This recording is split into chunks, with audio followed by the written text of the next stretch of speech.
Mix up ভাষা। কক্সবাজার, চট্টগ্রাম, সিলেট, নোয়াখালী, এই 3-4টা ভাষার মিক্স আপ বয়ান চলতেছে। এই সময় আমি শুনতে পেলাম, দেখো রে বা আল্লাহ তোমারে কত সুন্দর করে ইয়ানো 2টা ব্যাটারি হিট করে দিয়ে, ইয়ানো ব্যাটারি হিট ন করে হাততলা, ইয়ানো ব্যাটারি হিট করে দিয়ে খেত করি রাস্তা দেখতে রে বা এত করে সাসলাইট মারতা চলতা কত কষ্ট হইত। ইয়ানো ব্যাটারি হিট করি, ইয়ানো ব্যাটারি হিট করে দিয়ে কয় সুবহানাল্লাহ, লোকেরা কয় সুবহানাল্লাহ। দেখো রে বা আল্লাহ তোমার কত সুন্দর করে মানুষ বানাইতে, করতে গাছ বানাইতে হারতো, মাছ বানাইতে হারতো, কুত্তা বানাইতে হারতো, কুত্তা নো বানাই মানুষ বানাই, কয় সুবহানাল্লাহ, লোকেরা কয় সুবহানাল্লাহ। দেখো রে বা আল্লাহ তোমার কত সুন্দর করে মানুষ বানাই, লাউ দিয়ে, কদু দিয়ে, আলু দিয়ে, মূলা দিয়ে, নিয়ামতের শুকরিয়া আদায় ন করো, হাসরের ময়দানে হিটতে হিটতে উগরতলা ভরণ পড়িব। চলছে ওয়াজ, বুঝি না কিছুই। পাশেই ছিল বিডিআরের হাবিলদার রেজাউল উস্তাদ, বাড়ি হলো খুলনা, মারলাম খোসা। এই ওস্তাদ বলে কি? বলে যে হুজুর চুপ করে থাকেন, পরে আমি তাফসির করে দেব। আমি বললাম আজিব কাণ্ড, তাফসির হয় কোরআনের আর আপনি তাফসির করবেন হুজুরের। তাফসির করব আমি, তাফসির করবেন আপনি। এই কথা বলে থাকলাম চুপ করে। বয়ান হয়ে গেল, খুতবা হয়ে গেল, জুমা হয়ে গেল, বের হলাম, ওস্তাদের কলারে ধরলাম, বলল কি তাফসির করেন দেখি। বলে যে হুজুর বলছেন, দেখো রে বাবারা, আল্লাহ তোমাদেরকে এখানে 2টো ব্যাটারি ফিট করে দিয়েছেন, এখানে না দিয়ে পায়ের নিচে দিতে পারতেন, তাহলে কি করে রাস্তা দেখতা? পা উঁচু করে দেখা, এইভাবে সাসলাইট মারতা চলতা কত মুসিবত হয়ে যেত। ওখানে ব্যাটারি না দিয়ে এখানে ব্যাটারি, সুবহানাল্লাহ। দেখো রে বাবারা, আল্লাহ তোমাদেরকে মানুষ বানিয়েছেন, লাউ দিয়েছেন, কদু দিয়েছেন, আলু দিয়েছেন, মূলা দিয়েছেন, নিয়ামতের শুকরিয়া আদায় ন করলে হাসরের ময়দানে পিটাতে উগরের নিচে ঢুকাই দিবে। আমি বলা সেই উগর আবার কি? বলে যে তাক। আমি বলা হাসরের ময়দানে তাক বানাবে কে? সেখানে তো মানুষের উপায় থাকবে না। তার মানে এক অঞ্চলের গালি আর এক অঞ্চলের বুলি। আমার কথা কি গালির মতো মনে হচ্ছে নাকি? তাহলে একটু কথাবার্তা বলবেন আমার সাথে। ইয়েস, নট ভেরি গুড, যতটুকু পারা যায়। এই লোকটা চলে গেছে, আমার কি অসুস্থতা আছে। যাই হোক আমার বন্ধুগণ, এই যে দেখুন হাদিসে একটার পরে একটা প্রতিবেশীর হক নিয়ে কথা আসতেছে। জি ইয়া রাসূলুল্লাহ, এই যে লোকটার ব্যাপারে বলা হলো, দিন ভরে রোজা রাখে, রাত ভরে জাগ্রত থেকে ইবাদত করে, এই মানুষটির একটাই মাত্র দোষ, প্রতিবেশীকে কষ্ট দেয়। ইয়া রাসূলুল্লাহ, কি হবে তার?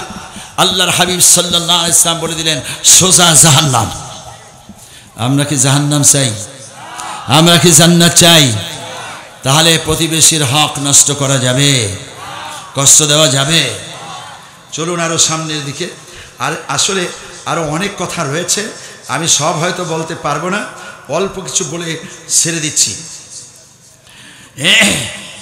ইয়া নিসাল মুসলিমাত লা তুহাররিকু জারাহু লে জারাতিহা আন্না লে ফারসাহু শাহ, রাওয়াহুল বুখারী। ওই যে একটু আগে বলেছিলাম যে প্রতিবেশী আপনার কোনো বৃষ্টির পানিতে কষ্ট পায়, আপনি কোনো ময়লা আবর্জনা ফেলাচ্ছেন তাতে কষ্ট পায়, অথবা কোনো নারী রান্না করেছেন ধোঁয়া যে প্রতিবেশীর জানালা দিয়ে ঢুকে, এমন যদি হয় তাহলেও কষ্ট পেয়ে গেলে এমন মানুষ আল্লাহর জান্নাত পাবে না যতক্ষণ পর্যন্ত যিনি কষ্ট পেয়েছেন তিনি মাফ করবেন না। কেননা এটা তার হক, কারো হক নষ্ট করা যাবে না। এবার আসুন আপনাদের কাছে আমি কিছু প্রশ্ন করি, আপনারা বলুন। অনেক সময় দোকানে পাটে প্রতিবেশীর ব্যাপারে গীবত করা হয়, হয় কি হয় না? প্রতিবেশীর বাড়িতেই যাতে ময়লা পানিগুলো যায় সেজন্য নালাটা সেই দিকে তৈরি করে দেওয়া হয়, হয় কি হয় না? আমরা আমাদের ঘরের মধ্যে টেলিভিশনে এত সাউন্ড দিলাম যেটা পাশের প্রতিবেশী ঘুমাতে পারে না, অথবা এত আওয়াজ করলাম যে আওয়াজের কারণে আশেপাশের প্রতিবেশীরা কষ্ট পায়। একইভাবে প্রতিবেশীকে হেয় প্রতিপন্ন করার জন্য অনেক ধরনের কাজ করা হয়, অর্থাৎ তার সমালোচনা, তার দুর্বল পয়েন্ট, এবং তার ছেলে যাতে পড়ালেখা করে না আগাতে পারে সে যেন বিচারে ঠেকে যায়, দরকার হলে অন্য মানুষ দিয়ে হলেও তাদের কষ্ট দেওয়া হয়। এইভাবে প্রতিবেশীকে কষ্ট দেওয়া আমার প্রিয় মাতৃভূমি বাংলাদেশে আছে কি নাই? আছে। এবার যাদের আছে সেই মানুষগুলিকে বিজয়ের পরে এখন তওবা পরে সহি মানুষ হতে হবে। মুসলিম হওয়ার জন্য আমাদেরকে কোরআনের কাছেই আসতে হবে। কোরআন বলেছে প্রতিবেশীকে কষ্ট দেওয়া যাবে না, রাসূল বলেছেন প্রতিবেশীকে কষ্ট দেওয়া যাবে না। এটা হলো আমাদের অভ্যন্তরীণ। আর অভ্যন্তরীণ কষ্ট তো দিব না, কেমন হব? আমার বন্ধুগণ, আল্লাহ রাব্বুল আলামিন রাসূলুল্লাহ সাল্লাল্লাহু আলাইহি ওয়াসাল্লামের ব্যাপারে যেমন বললেন, সাহাবায়ে কেরামের ব্যাপারে যেমন বললেন, মুহাম্মাদুর রাসূলুল্লাহ ওয়াল্লাযীনা মাআহু আশিদ্দাউ আলাল কুফফারি রুহামাউ বাইনাহুম তারাহুম রুক্কান সুজ্জাদান ইয়াবতাগুনা ফাদলাম মিনাল্লাহ। মুহাম্মদ সাল্লাল্লাহু আলাইহি ওয়াসাল্লাম আল্লাহ রাব্বুল আলামিনের রাসূল, তার যারা সাথী, তার যারা কলিজার টুকরো সাহাবী, প্রাণ প্রিয় সাহাবায়ে কেরাম, তাদের বৈশিষ্ট্য হলো এমন, তারা ছিলেন ঐক্য।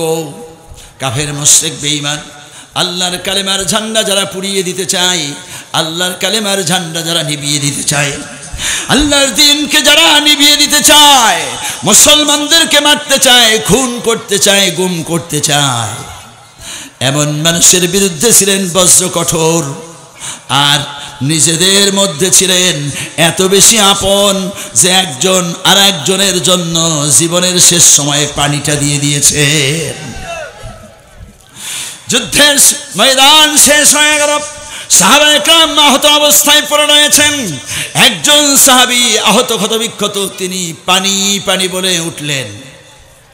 একজন সাহাবী সুস্থ, তিনি দৌড়িয়ে এক গ্লাস পানি নিয়ে আসলেন।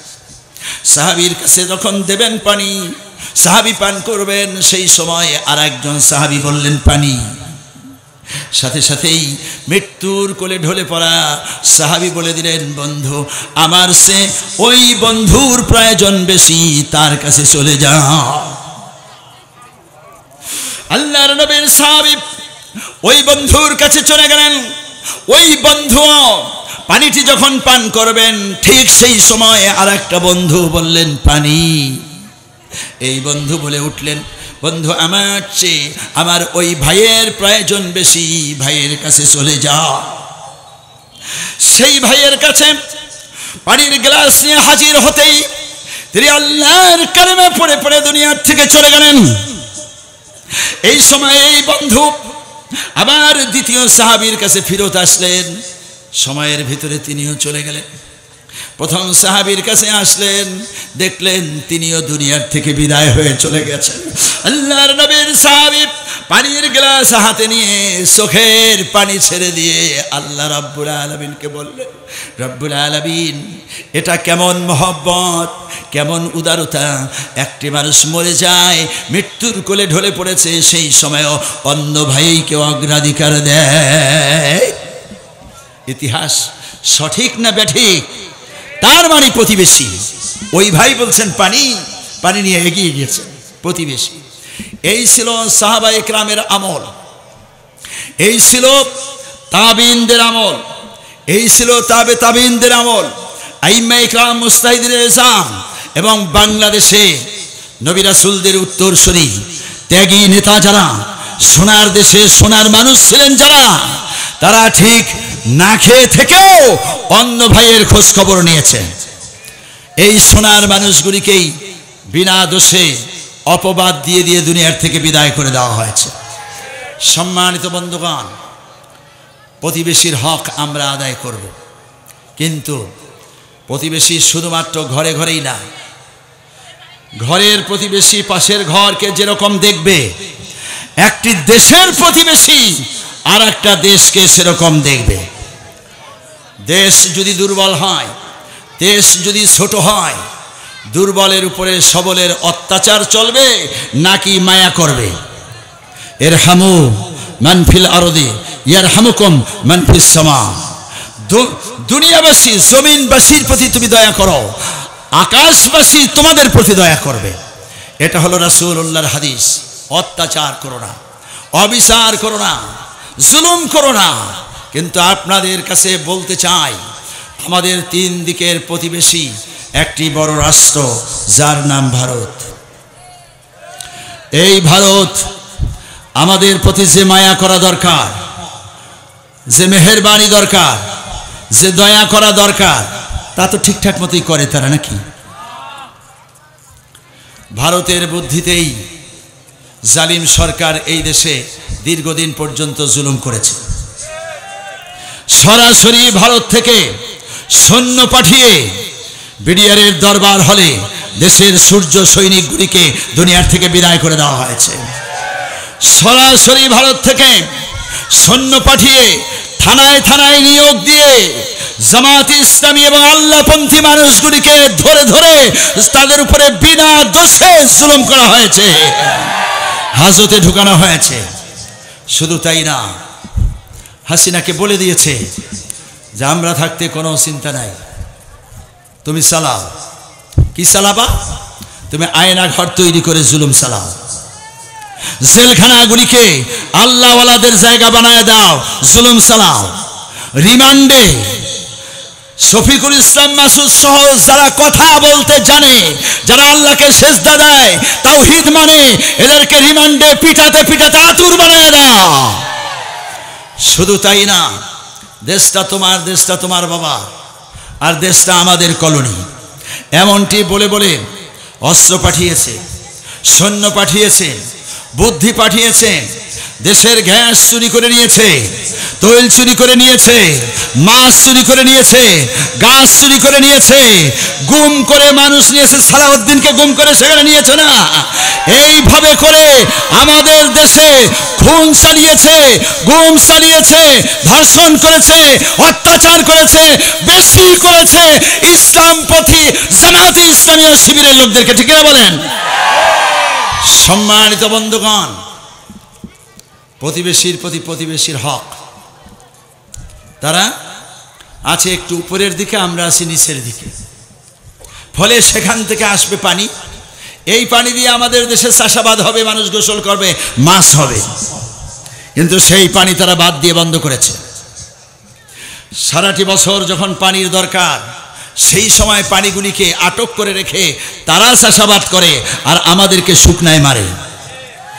আর বর্ষার সময় যখন আমাদের নদীগুলিতে এমনিতেই পানি হয়, সাগর থেকে পানি আমাদের কাছে আসে, বৃষ্টির পানি নামে, ঠিক সেই সময় ভারতের মতো জালিম, ভারতের মতো বেঈমান, ভারতের মতো গাদ্দার, তারা এই প্রতিবেশী ছোট দেশটার উপরে বাঁধ ছেড়ে দিয়ে পানি দিয়ে আমাদেরকে চুবায়া মারে, ডুবায়া মারে।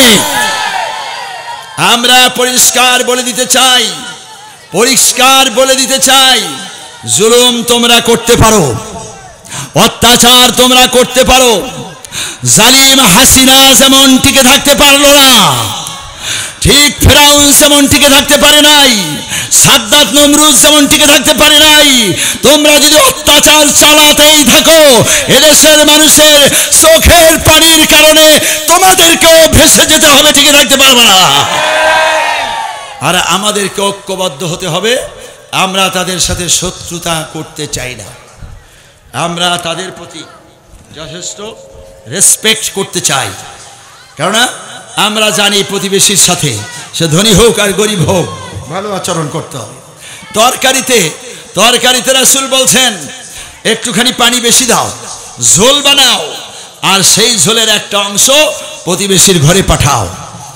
আমরা ঠিকই পাঠাইছি। আমাদের দেশের ইলিশ মাছ সেখানে গেছে, আমাদের দেশের গ্যাস গেছে, আমাদের দেশের মানুষ চিকিৎসা করতে ভারতে গিয়েছে।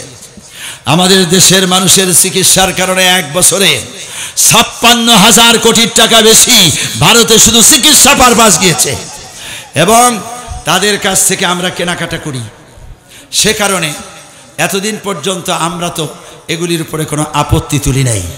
কিন্তু যে ইলিশ মাছ আমাদের দেশে পয়দা হবে, এটা গরিবের হক, এই সুস্বাদু মাছ ভারতের মানুষেরাই খাবে, আর আমরা খেতে পারবো না, এমনটি আর একটি বৈষম্য। এই বৈষম্যের জন্য ফ্যাসিস্ট জালিম সরকার দায়ী। তারা ইলিশ দিয়েছে, মানুষ দিয়েছে, চিকিৎসা দিয়েছে, টাকা দিয়েছে, পয়সা দিয়েছে, গ্যাস দিয়েছে, সব দেওয়ার পরে হাসিনা নিজ মুখে বলছে ভারতকে এত দিছি কোনোদিন ভুলতে পারবে না। ঠিক এই ভারত ভুলতে পারে নাই। সে কারণেই পৃথিবীর কোনো একটা দেশে যেতে সাহস পেল না। দেশের মানুষ যখন ঝাঁকুনি দিয়েছে, একটাকে গুলি করে 5টা এসে হাজির হয়, 5টাকে গুলি করে 500টা এসে হাজির হয়। এইভাবে সিলেট, চট্টগ্রাম এবং বাংলাদেশের তৌহিদি জনতা কোটি কোটি লোক যখন রাস্তায় নেমে গেছে, তখন কাপড় পাল্টানোর সময় পায় নাই। দিল্লি যে মামুর বাড়ি পড়েছে, কিন্তু সেই মামুর বাড়িতেও রাখতে চায় না। এই পচা বস্তা রাখলে আমাদের ব্যবসা বাণিজ্য বন্ধ হয়ে যাবে। পচা বস্তা রাখলে পরে ভারতের উপরে বিপদ আসবে, এমনটি মনে করে খেদাবার চেষ্টা করেছিল জার্মানি। জার্মানি বলল এই পচা বস্তা আমরাও নিব না। Italy, France, Switzerland, Canada, London, America, কোনো জায়গায় তার জায়গা হলো না। শেষ পর্যন্ত পাঠাবে দুবাই, পাঠাবে কাতার। একটু মুসলমান আবার হিন্দুদের মিলে ঝিলে দুইটা রাষ্ট্র একটু মিলে ঝিলে থাকে, সেখানেও বলল এত দূষিত, এত পচা, এত গন্ধ হাসিনা, এই হাসিনার মতো জালিমকে আমার দেশের মাটিতে পা রাখতে দেব না। তার মানে কি? তার মানে আসলে উনি সহ ওনার লোকেরা কি পরিমাণ যে নিজেরা পচছে আর আমাদেরকে পচাইছে। চিন্তা করুন, লোকটা পালাবার জন্য গেল সদরঘাট। সদরঘাট আসলে পালাবার জায়গা না। এখান থেকে মানুষের লঞ্চে উঠে বরিশাল যায়, ভোলায় যায়। তো সেখানে গেছে হলো আইনমন্ত্রী, বিচারমূর্তি পালাই, কোস্ট গার্ড ধরে ফেলেছে। বলল যে আমাকে শুধু নিয়ে যাও, এই বন্ধুকে কার জন্য রেখে দাও। ওই লোক হলো দরবেশ বাবা সালমান এফ রহমান। দাড়ি ছিল, এখন দাড়ি নাই। মোষ ছিল, মোষও নাই। আর চুল ছোট করে সেগুলিতে আলকাতরা লাগাইছে। অতএব আমাকে নিতে হলে বন্ধুকে নিতে হবে, সালমান এফ রহমানকে ধরো। কি সুন্দর বন্ধু, দুইজনে এখন জায়গা মতো আছে, ডিম খায়, জুতা খায়। সম্মানিত বন্ধুগণ, এই সালমান এফ রহমান ব্যাংক ডাকাতি করেছে, ইন্স্যুরেন্স ডাকাতি করেছে, এদেশের সম্পদ ডাকাতি করেছে, এবং ছোটবেলা থেকেই শুনে আসতেছি ও বারবার ঋণ খেলাপি করেছে। তার মানে হাসিনাকে দিয়ে হাজার হাজার কোটি টাকা বাংলাদেশ থেকে বিদেশে পাচার করেছে। অতএব তুমি একদিক থেকে দেশের জনগণের হক নষ্ট করেছ, অন্য দিক থেকে জনগণকে কষ্ট দিয়েছ, অন্য দিক থেকে তুমি হাসিনাকে বুদ্ধি দিয়ে, পরামর্শ দিয়ে দেশের সম্পদ পাচার করেছ, আবার অন্য দিক থেকে রাসূলুল্লাহর সুন্নাত দাড়ি কামিয়েছ। এই বিষয়টায় আল্লাহ সহ্য করতে পারেননি, এ কারণেই পালিয়ে চলে গিয়েছিল। কিন্তু বন্ধু ধরাই দিয়েছে। আল্লাহর সাথে বেয়াদবি করবে যারা, এইভাবেই ধরা খাবে তারা। এই দিন নয়, আরো দিন আছে। এই দিন নিয়ে যাবে সেই দিনের কাছে। তুমি বিচারমন্ত্রী, তুমি আইনমন্ত্রী, তোমার হুকুমেই হাইকোর্ট, সুপ্রিম কোর্ট চলেছে। বিচারপতিরা এখন মুখ খুলে স্পষ্ট বলে দেয় এগুলো সরকারের ইশারা আমরা করেছি, সরকার অর্ডার করেছে তাই করেছি। তোমার হুকুমে মতিউর রহমান নিজামী, মীর কাসেম আলী, কামারুজ্জামান, আলী হাসান মুজাহিদ সহ এদেশের মানুষগুলিকে ফাঁসি দেওয়া হয়েছে।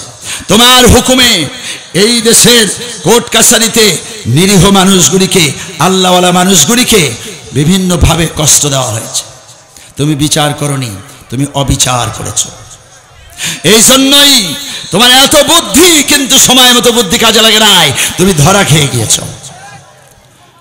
শুধু ধরা নয়, আমরা সচক্ষে দেখতে চাই যে এই বেয়াদব শুধু একটা না, দুইটা না, 1000টা ফাঁসির অর্ডার ওর উপরে হবে। এই 1000 ফাঁসি তো আর দেওয়া যাবে না, একটাই ফাঁসিতে জুলুম। তার আগে কমপক্ষে 1 বছর বা 2 বছর আয়না ঘরে রেখে দেওয়া হবে। হাসিনাও সেখানে আছে, একটা আয়না ঘর বানিয়ে এই পাশে কঙ্কাল, এই পাশে কঙ্কাল আর পচাবাসি খাবার তাকে দেওয়া হোক। 6 ফিট জায়গার ভিতরে কিছুদিন থাকুক, তাহলে সে বুঝতে পারবে যে দুনিয়ার বিচার, আল্লাহর বিচার তো আছেই। সম্মানিত বন্ধুগণ, কথাটা ওখান থেকে এসেছে। আমরা ভারতের প্রতিবেশী, ভারতের প্রতি আমাদের কোনো বিদ্বেষ নেই, কোনো ধরনের বিষোদ্গার নেই, শুধুই বন্ধুত্ব বজায় রাখতে চাই। ব্যবসা হবে, বাণিজ্য হবে, আমাদের সাথে লেনদেন হবে, আসবো যাব, ভাব হবে, ব্যঞ্জনা হবে, সাহিত্য হবে, কাব্য হবে, ছন্দ হবে, মহব্বত হবে। কিন্তু অবশ্যই তোমরা জালিমের মতো অত্যাচার করলে পরে আল্লাহর গজব তোমাদের উপরে নাজিল হবে, ঠেকাতে পারবে না। আল্লাহ তাদেরকে বুঝার তৌফিক দান করুন বলি আমি। এবার ন্যায় বিচারের দিকে চলে যাই, কারণ আমার সময় কোন সময় শেষ হয়ে যাবে জানি। আমার বন্ধুগণ, ন্যায় বিচারের ব্যাপারে আল্লাহ রাব্বুল আলামিন কোরআনে কারিমে কথা বলেছেন। সূরাতুল মাইদার 44 নম্বর আয়াত আল্লাহ সুবহানাহু ওয়া তাআলা বলেন, পড়ুন আমার সাথে, বিসমিল্লাহির রহমানির রহিম, ومن لم يحكم بما أنزل الله فأولئك هم الفاسقون।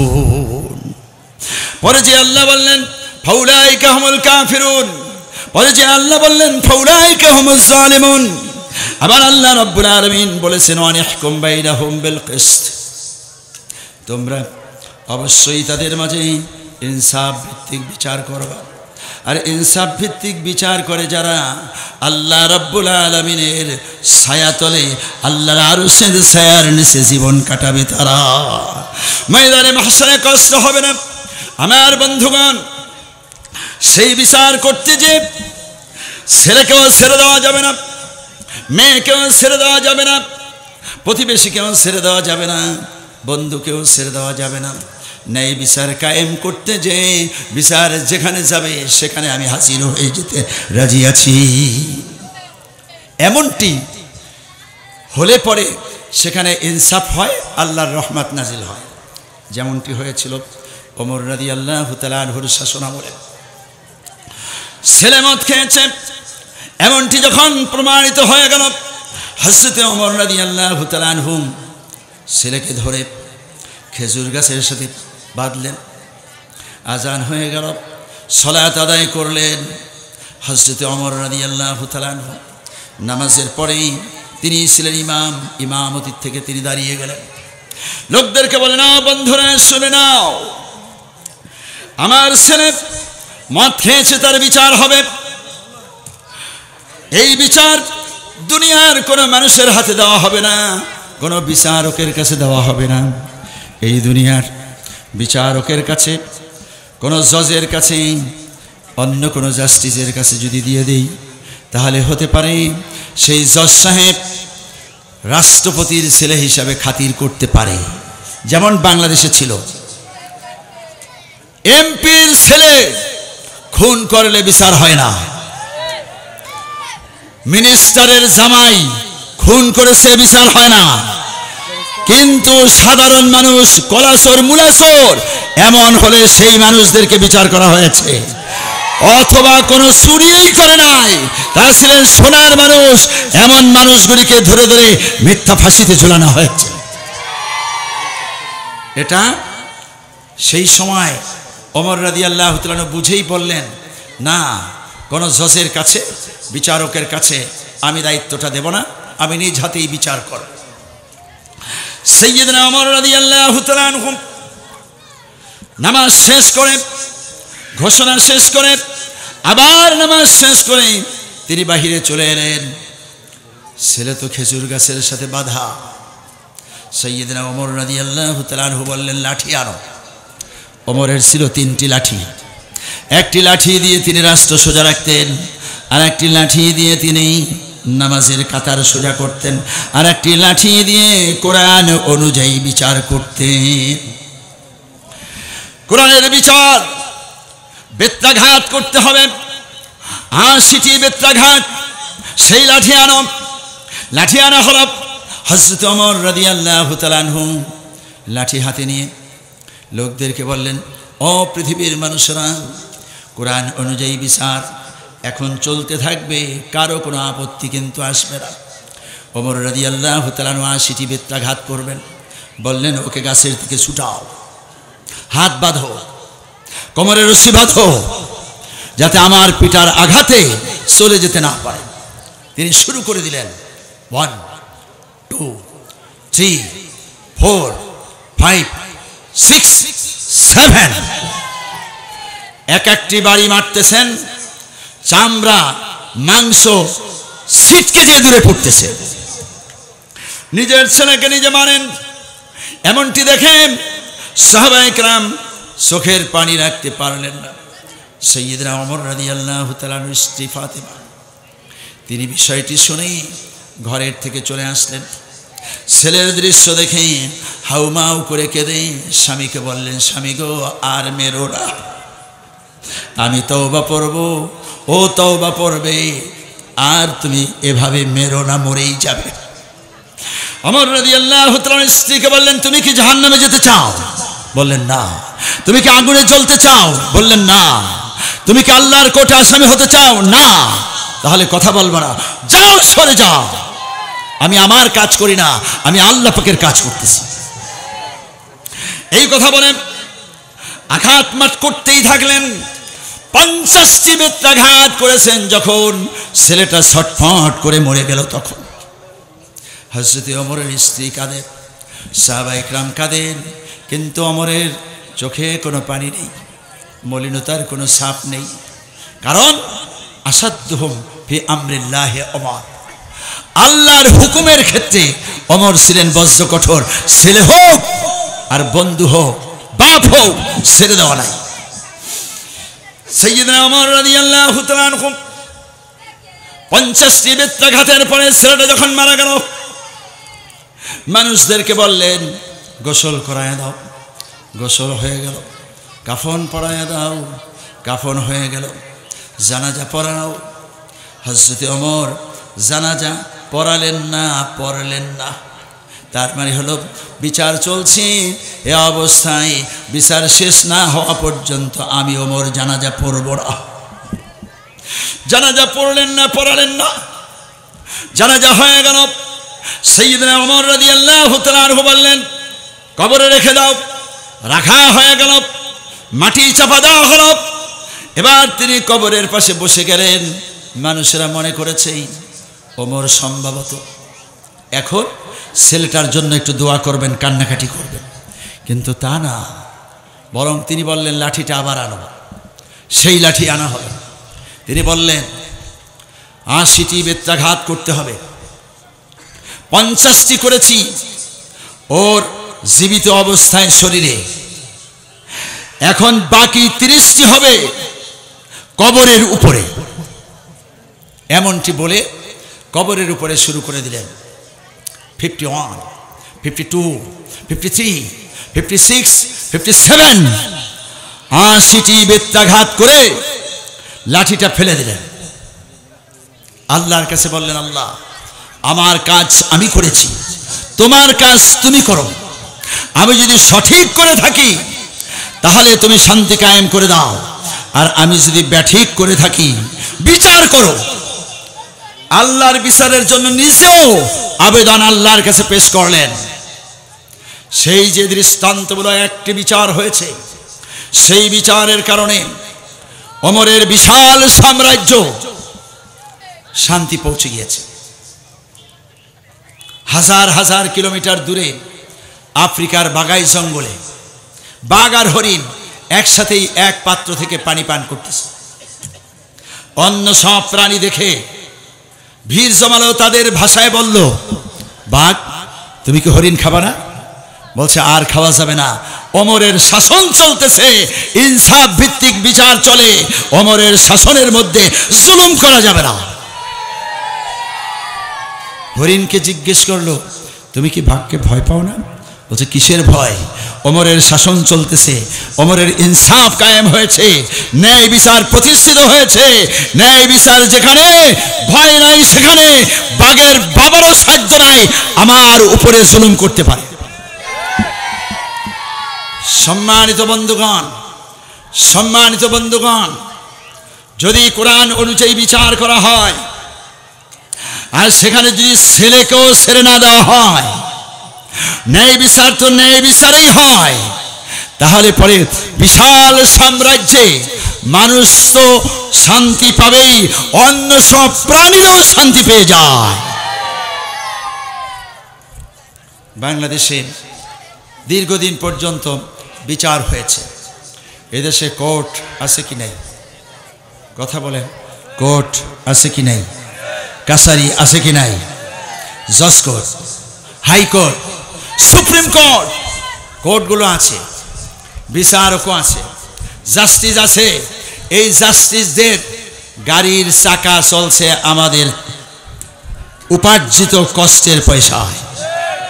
এই জাস্টিসের বউয়ের শাড়িটা কেনা হয়েছে আমাদের টাকায়। এই বিচারকদের স্যার, তাদের ফ্যানের বাতাস আর এসি আরামদায়ক যা চলছে এগুলো এই দেশের জনগণের টাকা।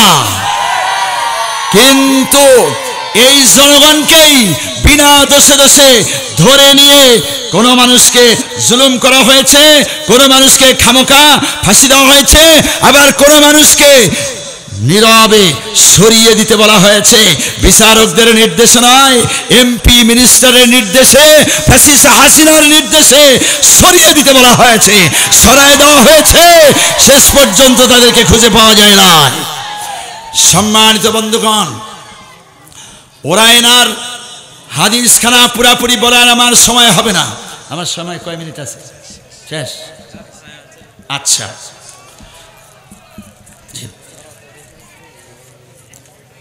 শুধু এই কথাটা বলে দেই, ওরাইনার 10টা মানুষের বিচার রাসূলুল্লাহ মদিনার রাজধানীর রাজমুকুটে করেছেন।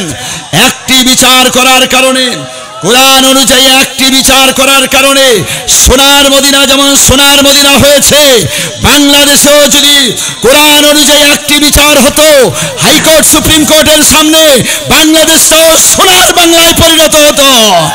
তা না হয়ে সোনার বাংলায় পরিণত হয়েছে। আমরা সোনার বাংলায় সোনার মানুষের নেতৃত্ব চাই। মুসলিম জননেতা শাহজাহান চৌধুরী সোনার মানুষ, এমন মানুষের নেতৃত্ব আমরা দেখতে চাই। আসসালামু আলাইকুম ওয়া রাহমাতুল্লাহ।